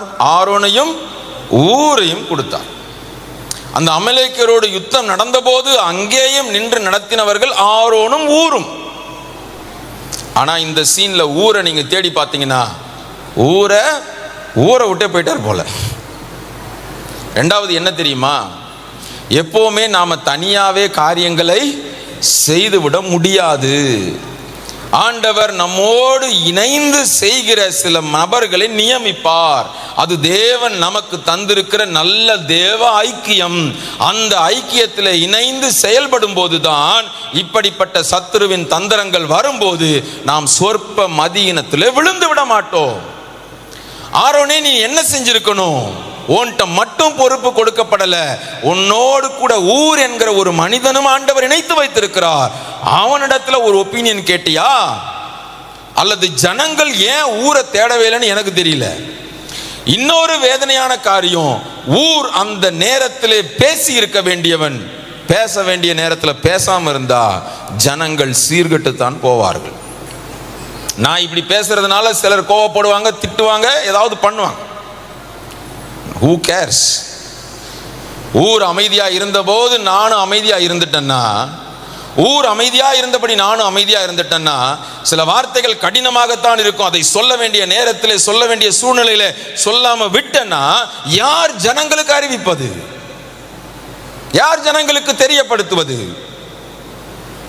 ஆண்டவர் இன்றைக்கோ வேதனைப்பட்டு விட்டார். வேத வசனம் கிடைக்கக்கூடாத ஒரு பஞ்ச காலம் வருகிறது. அந்த நாட்களை நோக்கி நகர்ந்து கொண்டிருக்கிறோம். எல்லா இடங்களிலும் தேவ வசனம் புறந்தள்ளப்பட்டு தங்களுடைய சொந்த காரியங்களே மேலாக காட்டப்படும் போது ஊர் அமைதியா ஒளிஞ்சுக்கிட்டு இருந்தா ஒரு புண்ணியமும் கிடையாது. ஆரோனாகவே இருந்தாலும் இணைந்து செயல்பட வேண்டிய இடத்துல இணைந்து செயல்பட்டு தான் ஆகணும். ஊர் அமைதியாக இருந்தது, அங்கே நறுமணம் வீச வேண்டிய தேவ ஜனத்திற்குள்ளாக செத்த ஈக்களை கொண்டு வந்தது. அப்படிதான் பார்க்கிறேன் நான். அந்த வசனங்கள்ல நீங்க நல்லா வாசிச்சு பார்த்தீங்கன்னா தெரியும். அமலேக்கியரோடு யுத்தம் பண்ணும்போது வெறும் ஆரோன் மட்டும் நிக்கல, ஊரும் சேர்ந்து கையை பிடிச்சி தூக்கிட்டு நிக்கிறான். மோசே சீனாய் மலைக்கு போகும்போது பொறுப்பை கொடுத்ததும் ஆரோன் இடத்திலும் ஊரிடத்திலும் தான். அங்க ரெண்டு காரியங்கள் நடக்கிறது. தேவன் சில நேரங்களிலே சில மனிதர்களை நல்ல ஐக்கியத்திலே நம்மோடு கூட இணைப்பார். அது சேர்ந்து செய்யப்படும் போது காரியங்கள் வாய்க்கும். ஆண்டவர் சீஷர்களிடத்துல ஒரு கழுதையை போய் கூட்டு வாங்கினா கூட ஒரு ஆளை அனுப்பல. எப்படி அனுப்புனாரு? 2 பேரை அனுப்புனார். 2 பேரை போய் கூட்டிட்டு வாங்க. ஒரே ஒரு கழுதை தானே, ஒரு கழுதையை கூப்பிடுறது கூட எப்படி தான் அனுப்புனாரு? 2 பேரை அனுப்புனார். 2 பேராக அனுப்புகிறார்.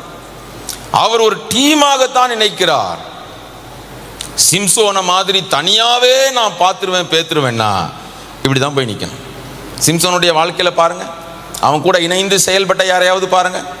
தன் சொந்த பலத்தை தன் சுய பலத்தை சார்ந்து நிற்கும் போது ஜனங்கள் அங்கே விழுந்து போவார்கள்.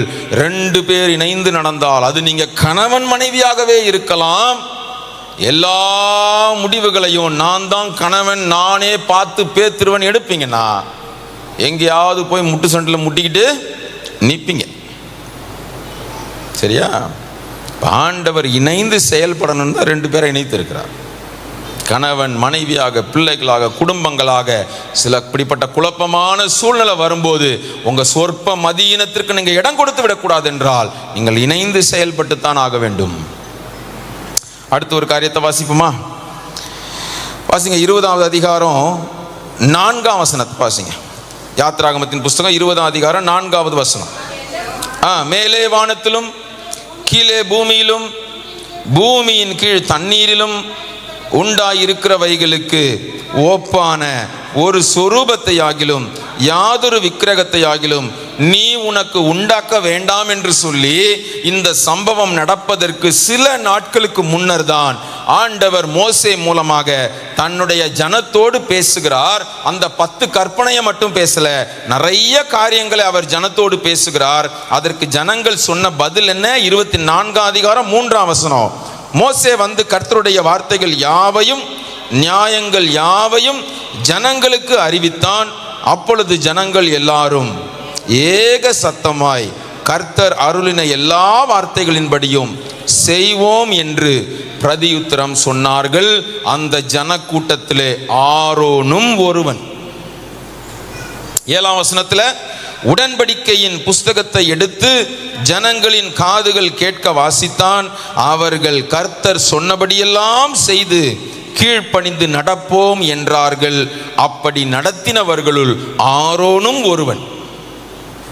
அப்ப அந்த பிரதான கற்பனையாகிய ஒரு விக்கிரகத்தை நீ உண்டாக்க கூடாது என்கிற கற்பனையே மீறுகிற அளவிற்கு தேவ ஜனங்கள் துணிந்தார்கள். அந்த ஜனத்தை நடத்துகிற ஆரோனும் துணிந்து விட்டான்.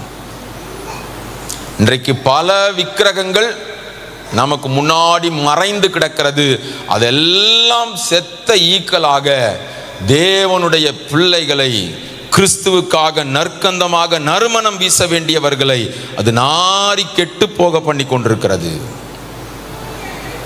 ஆனா இதெல்லாம் அவர் செய்தது என்ன தெரியுமா? இந்த செத்தை என்ன தெரியுமா? தேவனுடைய வார்த்தையையும் கட்டளையும் கற்பனையையும் புறந்தள்ளுவது. அதுவும் நம்முடைய நற்கந்தத்தை நாரி போக பண்ணும். வேத வசனம் நமக்கு ரொம்ப முக்கியம். அவருடைய வார்த்தை தான் நம்ம நடத்தும். சத்தியத்தின்படி நடக்க அர்ப்பணித்த ஒரு தேவ ஜனம் அது எழும்பித்தான் ஆக வேண்டும். தேவனை அறியாத ஒரு சந்ததி எழும்பி வேத வசனம் என்றால் என்னவென்றே அறிந்திராத ஒரு காலத்திற்குள் நாம் சென்று கொண்டிருக்கும் போது, வசனத்தை அறிந்தவர்களே வசனத்திற்கு மாறாக செயல்படும் போது ஜனங்களை யார் நடத்துவது? யோசிச்சு பாருங்க. இன்றைக்கு நடக்கிற பல காரியங்கள் ஆலயத்தில் வச்சிருக்கோம், ஊழியத்தில் வச்சிருக்கோம், பாட்டு பாட வைக்கும், எல்லாம் வைக்கும். ஆனா வசனத்தை விட்டு மட்டும் வெளியே வச்சிருக்கோம். செய்யப்படுகிற காரியங்களுக்கும் வசனத்திற்கும் சம்பந்தமே இருக்காது.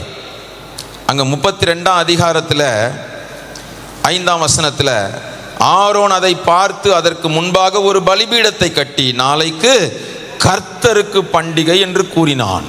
கர்த்தர் எங்கிருந்து வந்தாருங்க? சொல்லுங்க, கர்த்தர் எங்கிருந்து வந்தார்? எங்கிருந்து வந்தார்? நமக்கு தெரியணும்.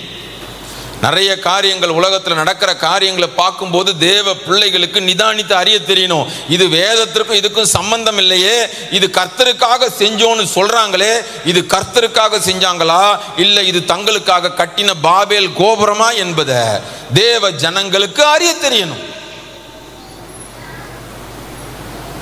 யோசிச்சு பாருங்க. இன்றைக்கு நடக்கிற எத்தனையோ காரியங்களை என்னால் உதாரணம் காட்ட முடியும்.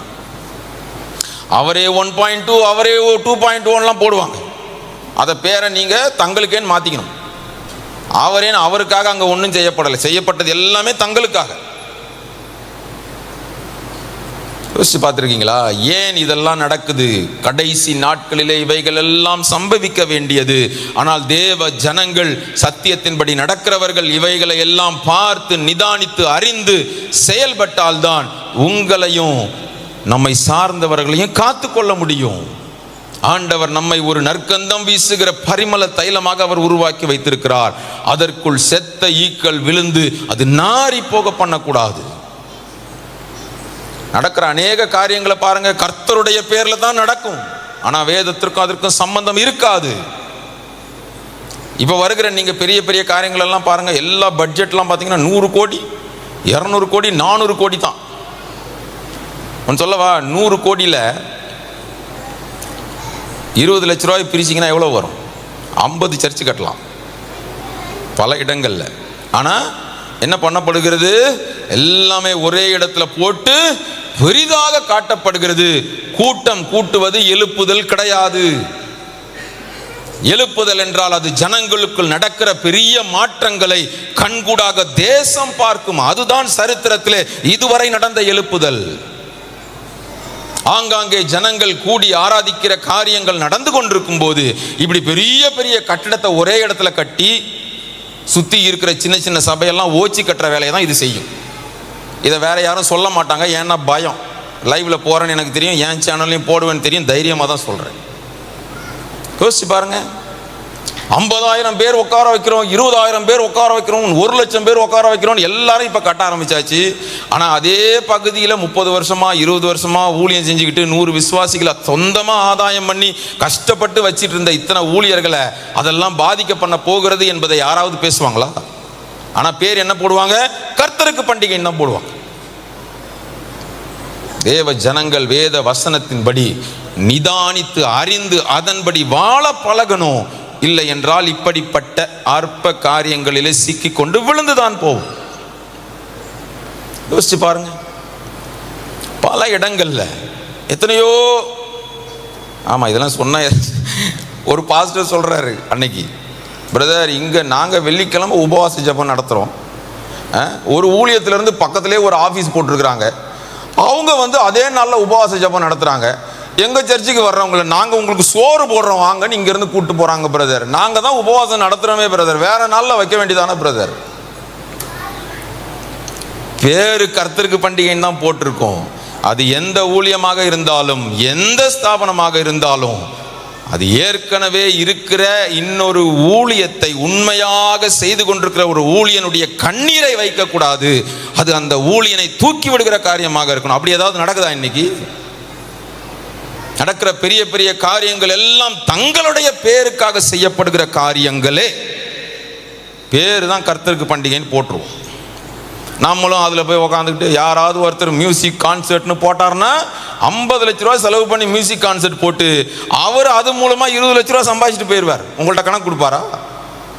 நாமளும் போய் உட்காந்து வாயை திறந்துக்கிட்டு சபையாக போனோம், குழுவாக போனோம்னு ஒரு அம்மா ஃபோட்டோ போடுறாங்க. யோசிச்சு பாருங்க, இந்த அற்ப காரியங்கள் எல்லாம் விட்டுட்டு ஆண்டவருக்கு அடுத்த காரியங்களில் வாங்க. நமக்கும் உலகத்திற்கும் என்ன வித்தியாசம்? அவன் செய்கிற அதே காரியத்தை நம்ம செய்யும் போது புறஜாதிகளுக்குள்ள நாம் அவமானத்தை உண்டாக்கத்தக்கதாக ஆரோன் என்றைக்கு அப்படி என்ன செய்தானோ அதே காரியத்தை செய்து கொண்டிருக்கிறோம். சரி, இப்படியே பேசினா நான் பேசிட்டே போயிடுவேன். அடுத்து ஒரு காரியத்தை வாங்க. அங்க ஆரோன் என்ன செய்தானா, 4ஆம் வசனத்தில் சொல்லப்பட்டிருக்கிறது, அவன் கையிலிருந்து அந்த பொண்ணை வாங்கி ஒரு என்ன செஞ்சாராம், ஒரு அச்சை எடுத்தாராம், ஒரு கருப்பிடிக்கிற எந்திரத்தை எடுத்து அதுல என்ன செஞ்சாராம், கண்ணுக்குட்டி செய்தாராம். அந்த கருப்பிடிக்கிற எந்திரத்தை பத்தி நான் ஏற்கனவே பேசியிருப்பேன்னு நினைக்கிறேன். அது என்ன தெரியுமா? எகிப்திலே அவர்கள் இருந்தபோது அவர்கள் வழிபட்ட தெய்வங்களில் ஒன்று இந்த கண்ணுக்குட்டி. அப்ப எகிப்திலிருந்து இவங்க விடுதலையாகி வரும்போது அவர்களுடைய வெள்ளியும் பொன்னையும் தான் ஆண்டவர் எடுத்துட்டு வர சொன்னாரு. ஆனா இந்த ஆரோனும் அவனை சேர்ந்தவங்களும் எதை தூக்கிட்டு வந்திருக்காங்க? அங்கிருந்த ஒரு கொருபம் செய்யறதை தூக்கிட்டு வந்திருக்காங்க. Can you just imagine? பழைய வாழ்க்கையிலிருந்து ஆண்டவருக்குள்ளாக புது மனுஷனாக வருகிறதை அந்த எகிப்தின் விடுதலை குறிக்கிறது. வரும்போது பழைய வாழ்க்கையில் இருந்த எல்லாத்தையும் விட்டுட்டு தான் வரணும். எதையாவது தூக்கிட்டு வந்தீங்கன்னா அது ஒரு நாள் உங்களுக்கு அறியாமலே உங்களுக்கு வெடி வைக்கும். எங்க இருந்து வந்துச்சு? இஸ்ரவேல் ஜனங்களுக்குள்ள அந்த கண்ணுக்குட்டி செய்யற அந்த கருவி எப்படி வந்தது? அப்போஸ்தலர் நடபடிகள் 7ஆம் அதிகாரம் 28ஆம் வசனமா வாசிங்க பாப்போம். அப்போஸ்தலர் 7ஆம் அதிகாரம் 28 39ஆம் வசனம்.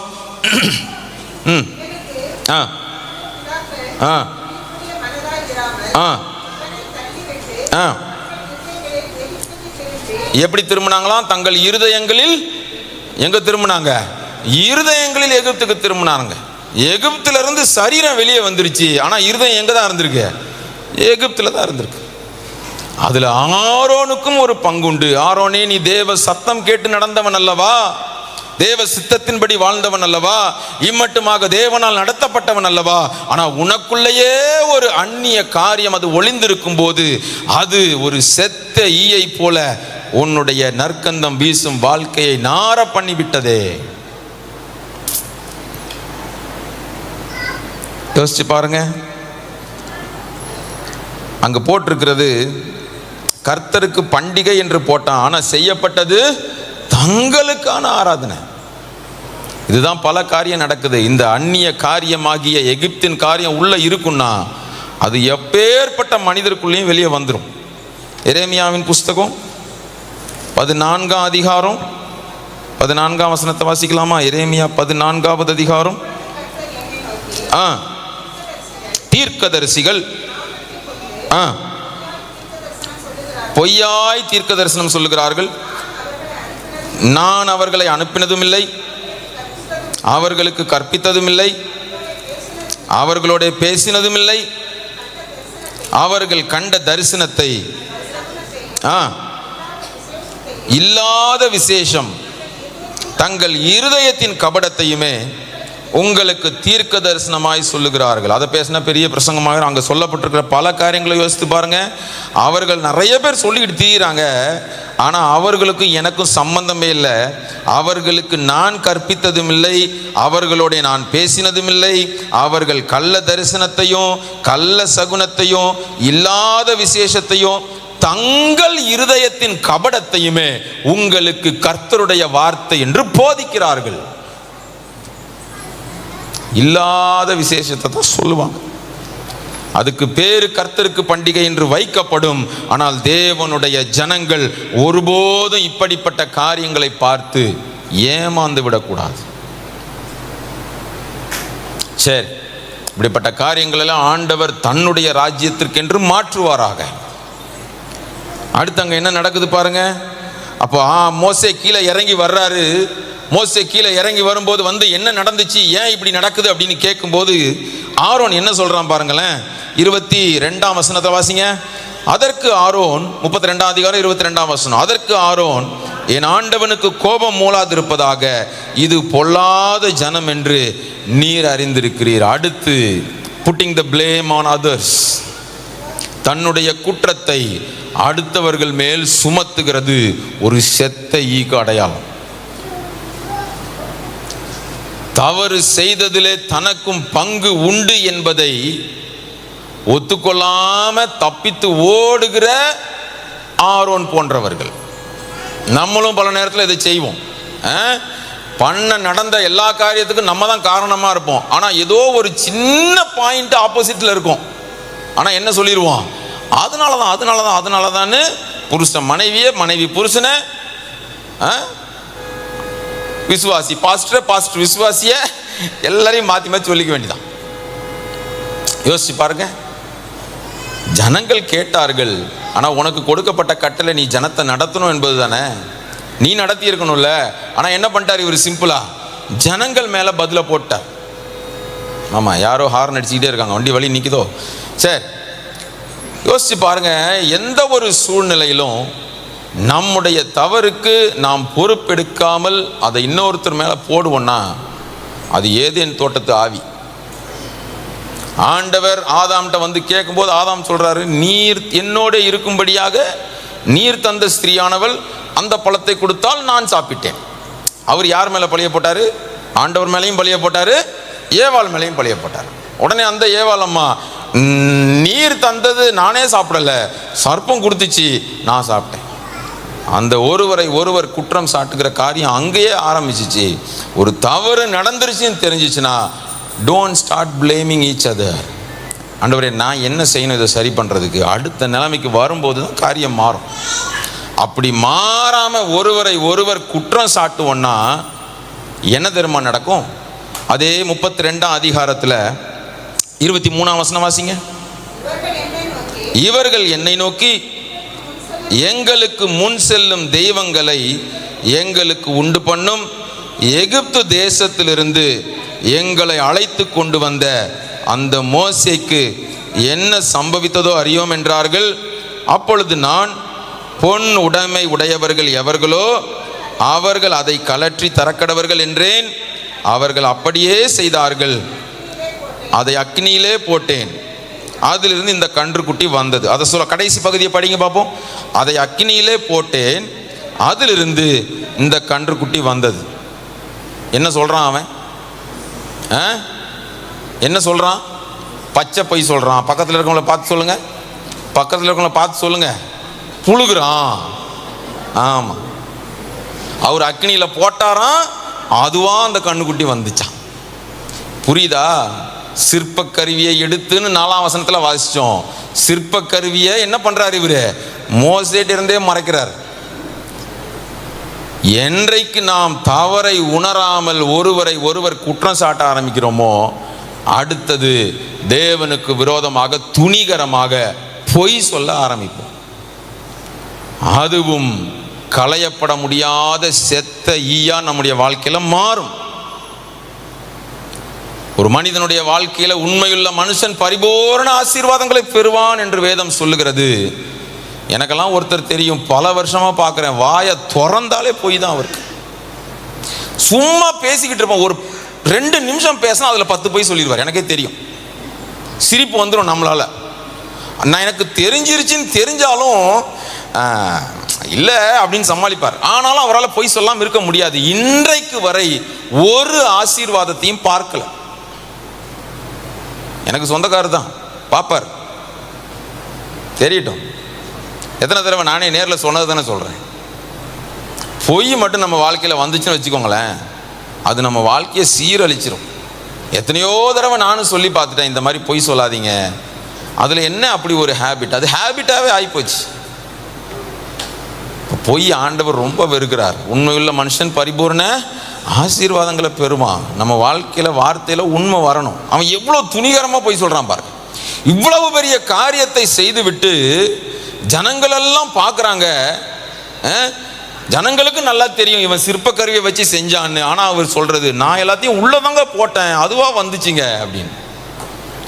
ஆனால் சுற்றி இருந்த ஜனத்தில் ஒருத்தன் கூட இல்லை இல்லை இவன் சிற்பக்கருவியை வச்சு செஞ்சான்னு யாரும் சொல்லலை. நம்ம ஆட்கள் இந்த மாதிரி விஷயத்துக்கு நல்ல சப்போர்ட் பண்ணும். வாலிப பிள்ளைகளே, வாலிப தம்பிமார்களே, கவனியுங்கள்.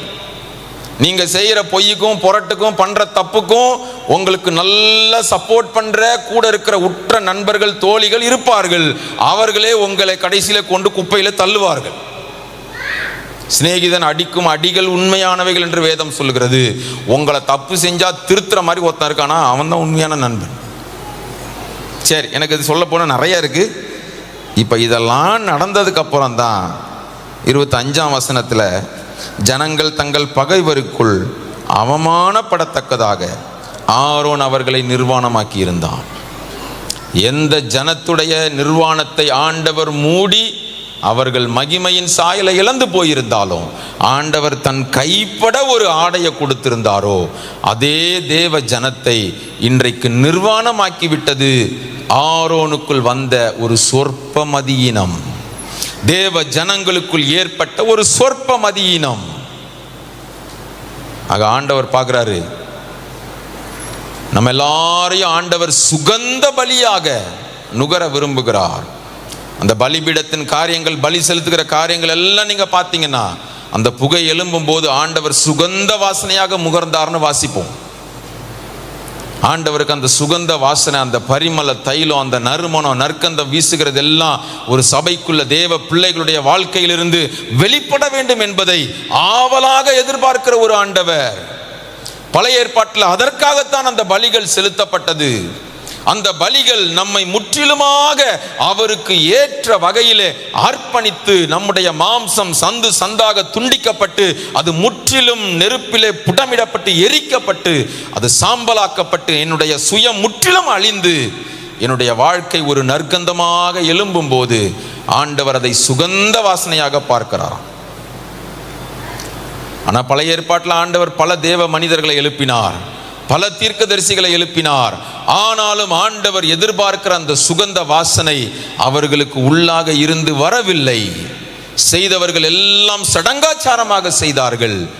ஆகவேதான் உங்களுக்காக, எனக்காக, எந்த பாவமும் அறியாத, எந்த குற்றமும் அறியாத, கரை திரையற்ற பரிசுத்தவானாக தேவாதி தேவ குமாரன் இந்த உலகத்தில் இறங்கி வந்தார்.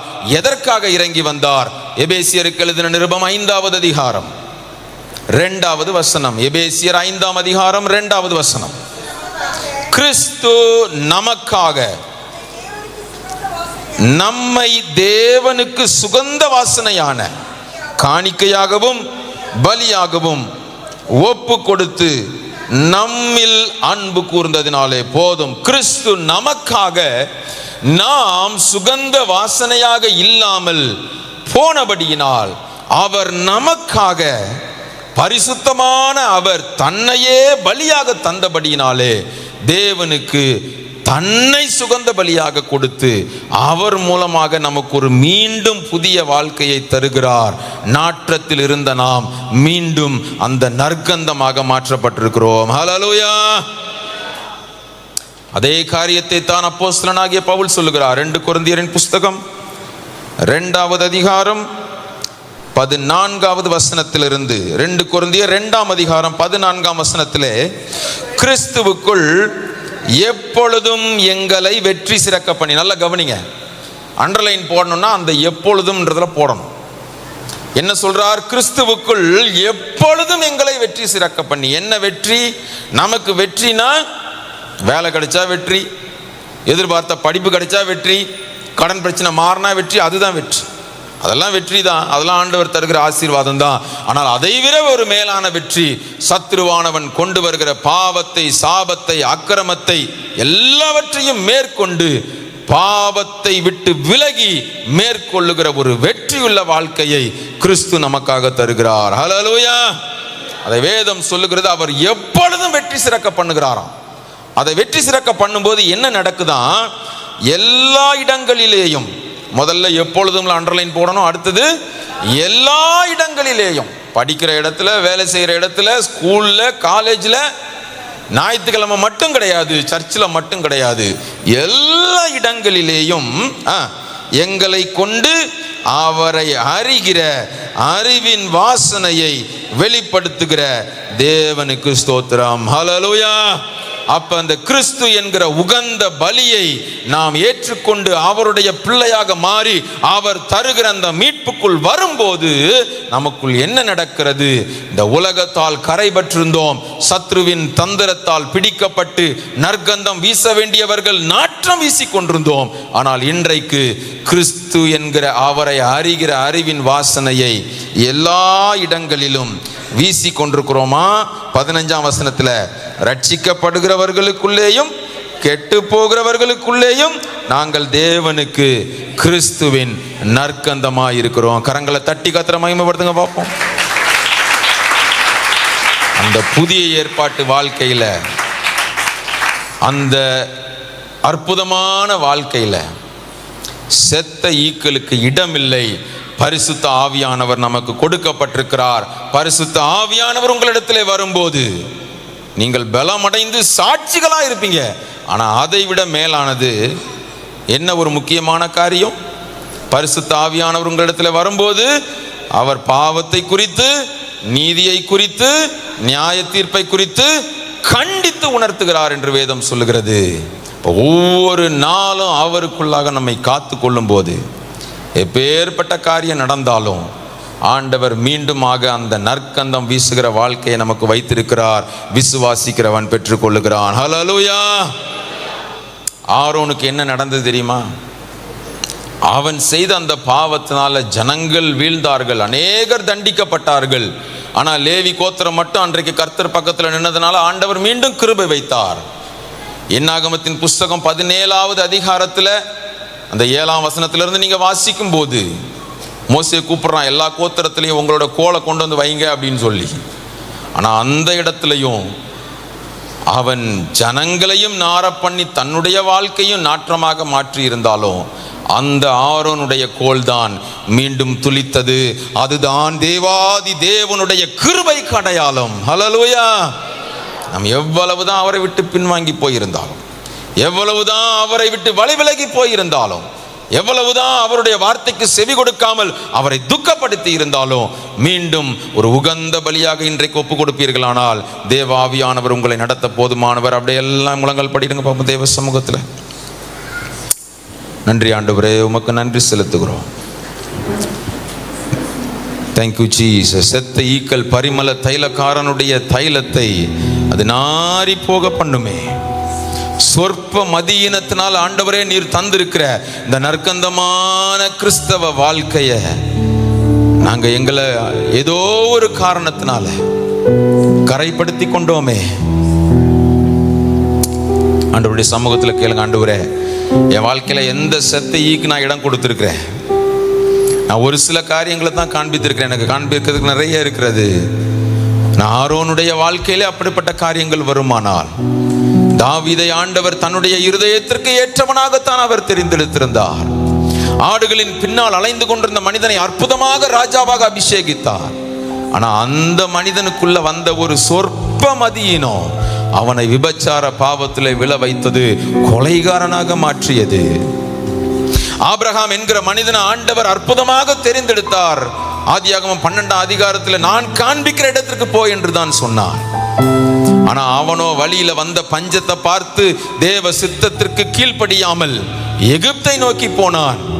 எகிப்தில் அவனுக்கு ஆடுகள், மாடுகள், கோழிகை, கழுத, ஒட்டகம் எல்லாம் கிடைச்சிச்சு. கூடவே வேலைக்காரியும் கிடைச்சிச்சு, வேலைக்காரர்களும் கிடைத்தார்கள். அந்த சொற்ப மதியினத்தினால வேலைக்காரர்களில் ஒருவள் தான் அந்த ஆகார். கடைசி வரை அவனுடைய வாழ்க்கையில அது ஒரு முள்ளாக மாறி போனது. அருமையான தேவ பிள்ளைகளை, உங்களுடைய வாழ்க்கையில எந்த அற்ப மதியினம், நாம் ஆண்டவருடைய சமூகத்திலே ஞானம் பெற்றவர்களாக, கனம் பெற்றவர்களாக, பேர் பெற்றவர்களாக ஆண்டவர் நம்மை மாற்றி இருந்தார். ஆனா எந்த சொற்ப மதியினோ நம்முடைய வாழ்க்கையை இன்றைக்கு நார பண்ணி விட்டது. கொஞ்சம் யோசிச்சு பாருங்க. உகந்த காணிக்கையாய் ஒப்பு கொடுத்தேனையா, சுகந்த வாசனையாய் முகர்ந்து மகிழுமையா. உகந்த காணிக்கையாய் ஒப்பு கொடுத்தேனையா, சுகந்த வாசனையாய் முகர்ந்து மகிழுமையா. தகப்பனே உம்மிடத்தில் தகன பலியானே, தகப்பனே உம்மிடத்தில் தகன பலியானே. அக்கினி இறக்கிவிடும், முற்றிலும் எரித்துவிடும். அக்கினி இறக்கிவிடும், முற்றிலும் எரித்துவிடும். உகந்த காணிக்கையாய் ஒப்பு கொடுத்தேனையா, சுகந்த வாசனையாய் முகர்ந்து மகிழுமையா.